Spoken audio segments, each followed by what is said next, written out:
actually got laid off, right? And it was after I got promoted about three times within 6 months, company, because they put themselves in a bad financial situation. But at the time, my wife was 9 months pregnant. Shout out to my guy Neil Davis.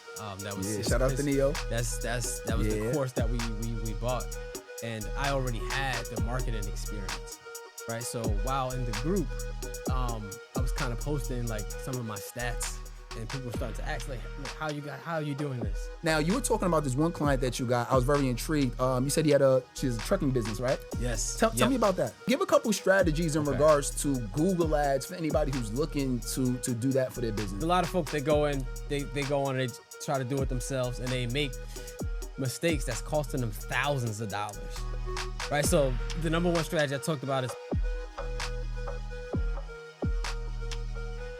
Welcome to the strategy room.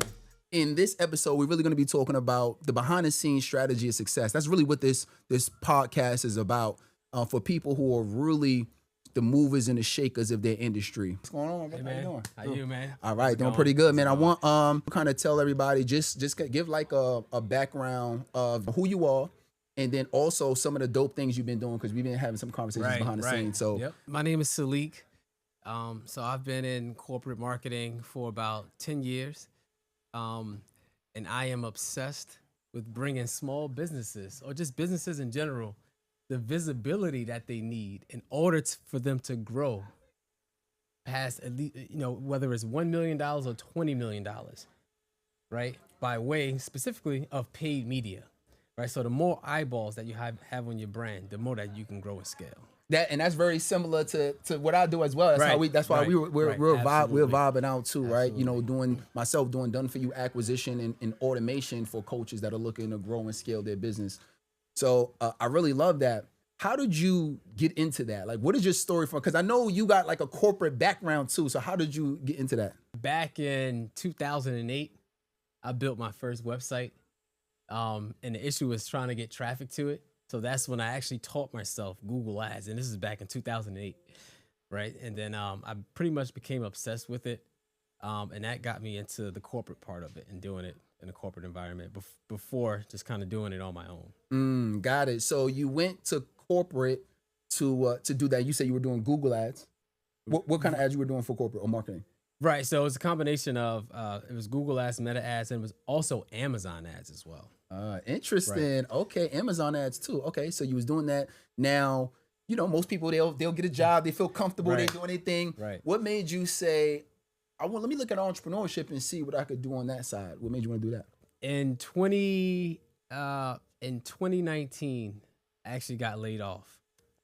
Right, and it was after I got promoted about three times within 6 months. Right, so I was killing it, and no fault of the company, because they put themselves in a bad financial situation. So it was pretty much understood.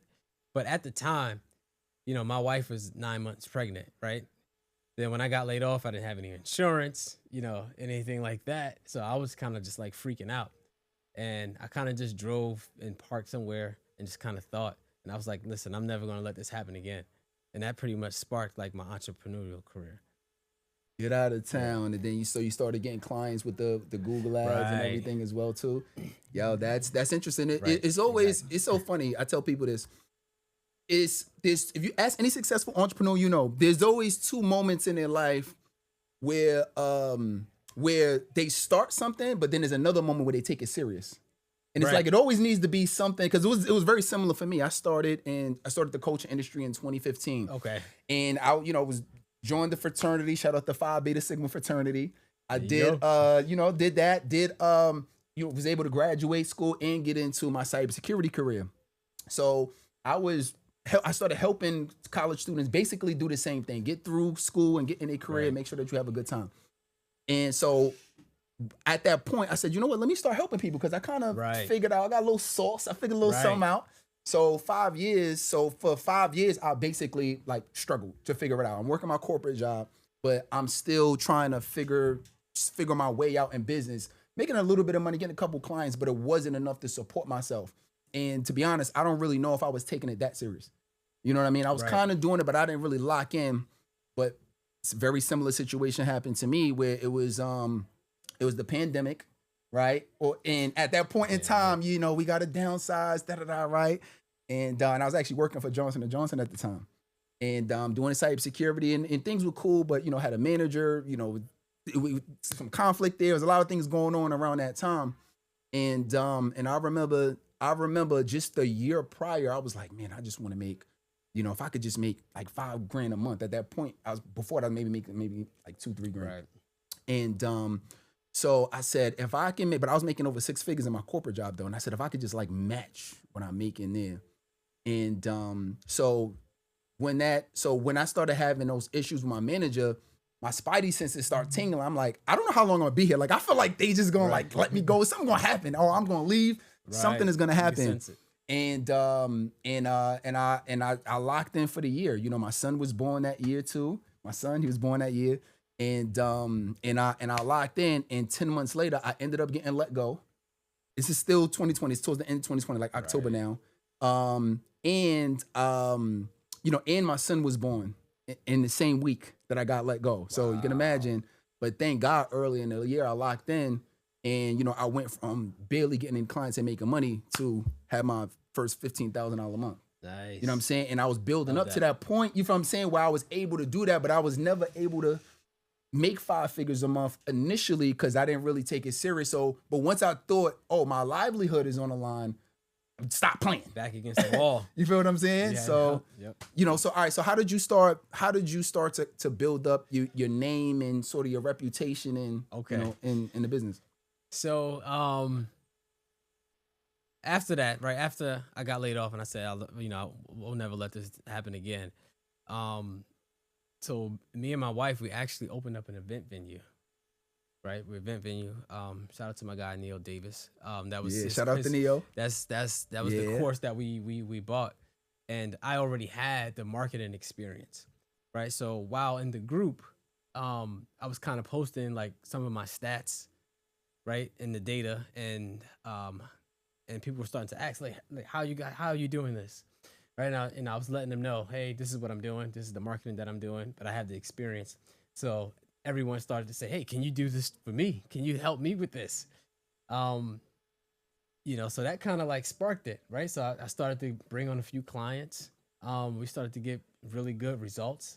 And then I started to kind of like branch out into other types of businesses and small to medium-sized businesses I started to work with. And that kind of like sparked everything. Yo, you know what? And what you said is so important because couple things, right? One, you had to put yourself in an environment to even for other people to even really see that. Because I'm starting all the way back to investing in yourself.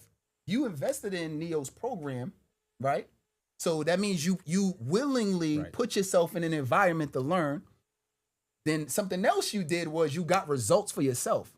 A lot of times, and I see this with coaches, like they haven't really gotten results for themselves or other people really like that, or maybe they got some, but they haven't been they either haven't got a lot or they're not really showing it or demonstrating it. But the fact that you were taking it serious enough that you got results yourself and you say, yo, look, group, boom, boom, boom, this is what I'm doing. Right. Now people are saying, oh, hold on, I need to come to you for that. Oh, you the guy, you the man with the master plan, right? So I think that's really key. And then there's another layer on top of that, and I'm breaking it down because that's what we do in the podcast. Like, I want folks to really see that, you know, we make it sound like, yo, this is 1, 2, 3, yo, I did this, boom, boom, I got this, and I got these clients, and really, I know this story could be really longer, but I want folks to really understand is that no, you demonstrated something to people that made them say, I need to talk to that brother. You know what I mean? Yes, and then then this is the third layer that I've taken away from this is you actually got results for other people.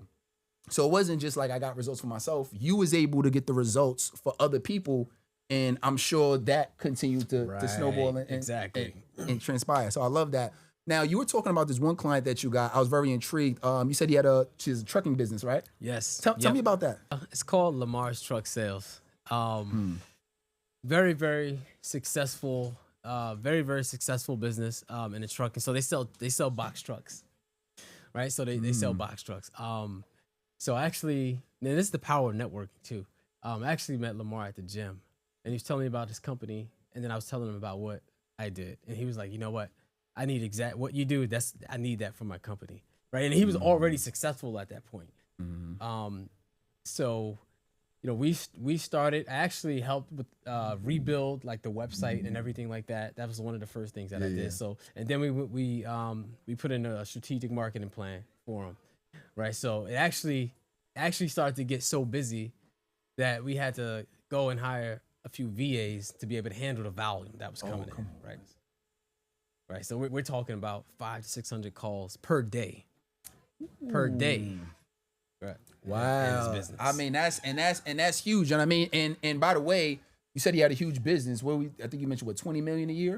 Or right. Something similar, right? Exactly. So I mean, that's really key. And I'm just saying that, especially depending on where folks at in their journey right now, you might be like, oh my God, can I really, do this marketing or do the ads? I mean, yeah, but that was the point that he was at in his business at that time, where he was able to appreciate that type of volume.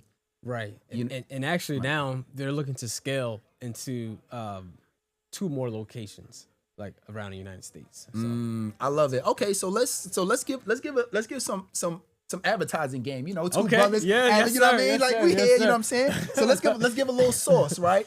So like what would you say is, one of your top, give me maybe 1 or 2 strategies that you have found to be effective when it comes to running ads. And you run mostly Google ads. I know you do different ones, right? Right. Yeah. It's mostly Google. Okay. Ads. Give a couple strategies in regards to Google ads for anybody who's looking to do that for their business. What are some strategies that you found work today? Okay. So one of the things that I like to talk about is some of the mistakes to avoid, right? Because a lot of folks, they go on and they try to do it themselves, and they make mistakes that's costing them thousands of dollars.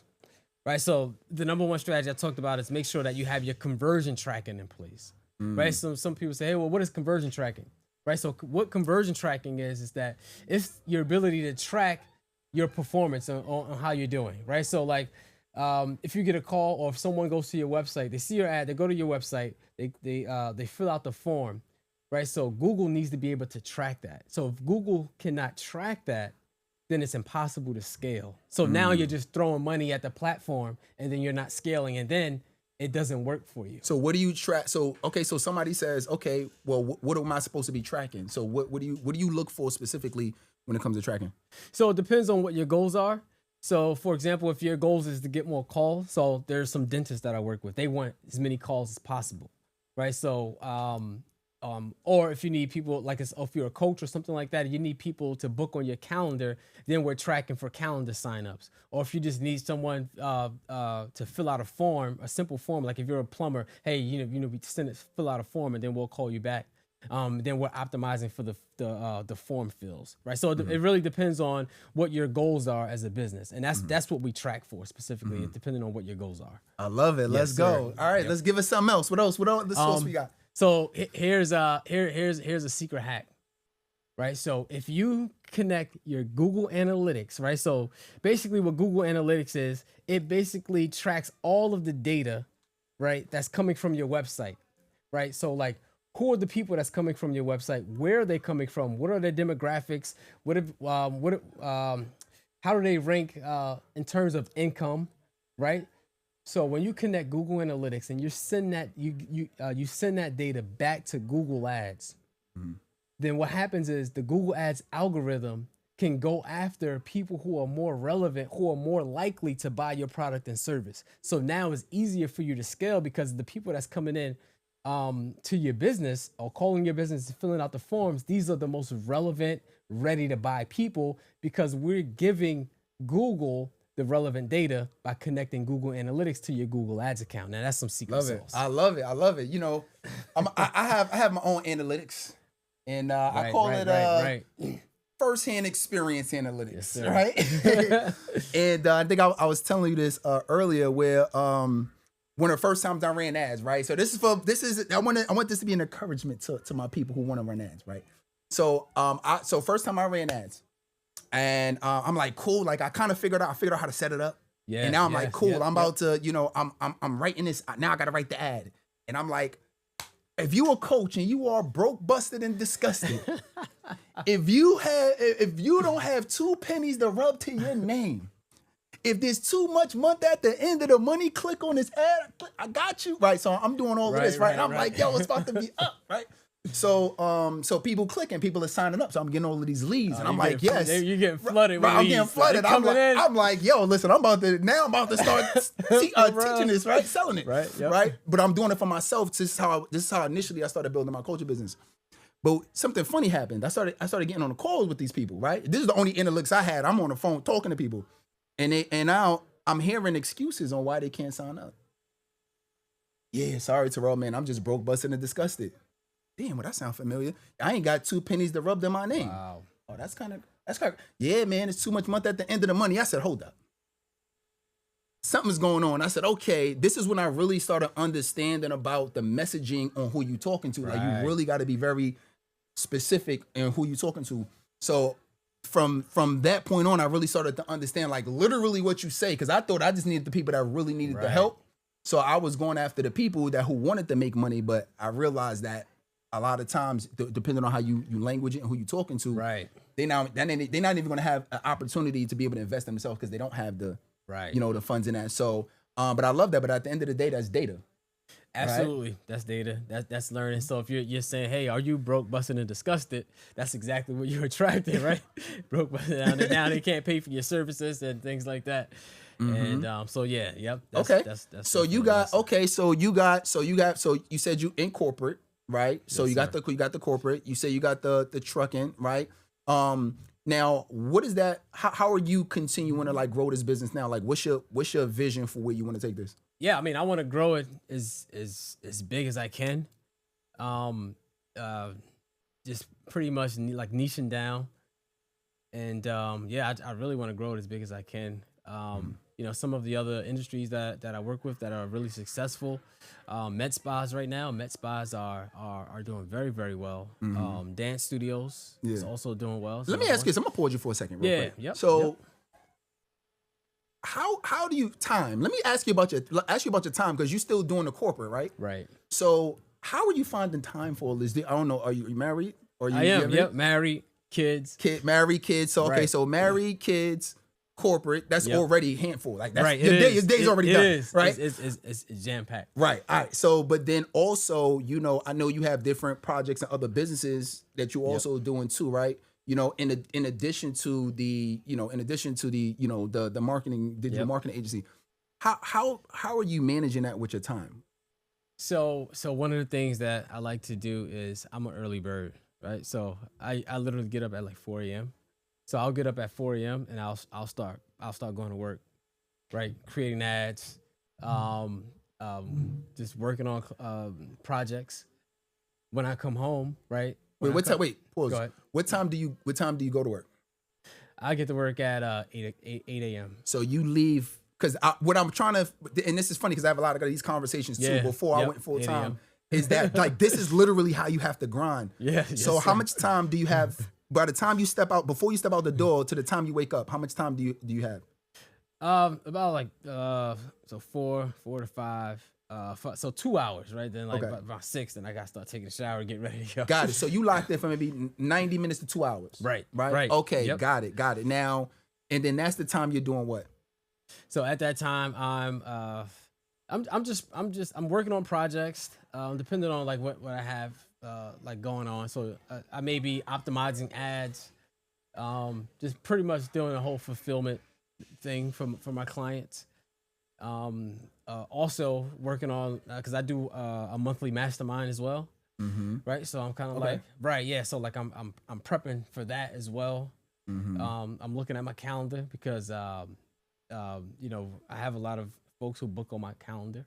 Are you managing that around your schedule, like exactly. at work? I mean, because I'm gonna be real. Listen, when I was working, other people would have 15-minute breaks, so I ain't smoke cigarettes and all like that. But I'm like, I don't see any reason why I can't take a 15-minute break. You know what I'm saying? Exactly. So I would use my lunch breaks. Yes, sir. I would use, I'll have an hour break. I'll say, cool.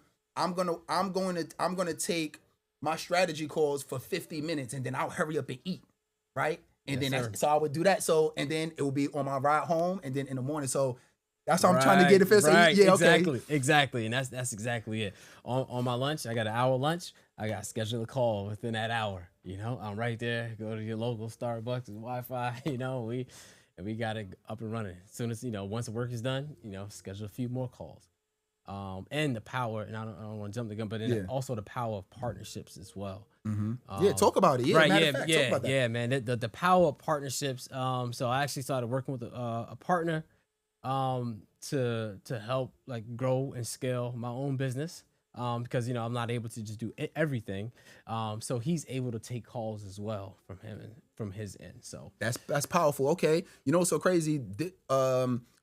Last year, one of my biggest focal points was building relationships, because a lot of people think, oh, I'm just this straight extrovert. I'm actually like in the middle. Like I'm extroverted and I'm introverted at the same time, which is interesting because I could go in a room and I could just work. Like I don't have to talk to people like that. Like I'm good. You know what I'm saying? But when I'm out and I'm about and I'm doing things, like I'm out, I'm open, so I could kind of cross over any which way. But I mention that because when it talks about like my one of my biggest goals was to really start building and working on continuing for my relationships. You know what I mean? Sir. And so a lot of times that means going out, doing events, networking events, or just, making sure that I'm being intentional about that. So how have you been planning for that? Like how are you, because you said you got a partner, which I'm sure you met in different places. So how are you staying up with that? In terms of just getting the building those relationships, those partnerships. Yeah. So I try to be consistent with going with networking events. Man, networking is so important. Right. So one of the things that I do is like InvestFest. I'm at InvestFest every year. Like this will be the fourth year that I'll be there. And other like local networking events. A lot of times I also sign up as a vendor. Yeah.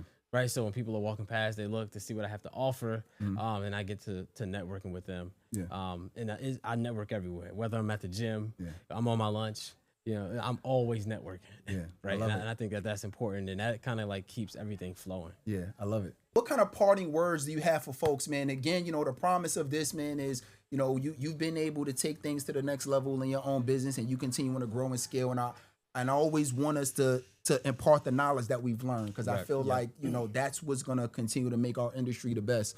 Any parting words of wisdom you got for the folks who are out there that's really grinding, that's really trying to take their business, regardless of where they're at in their business or what level? Any words you got for them? Especially to my inspiring entrepreneurs and business owners. When it feels like that things are just not working, right? You have to keep going, right? It's not going to be easy, right? If it was easy, everybody be rich, everybody be driving Lambos and everything like that. But you just have to keep going, right?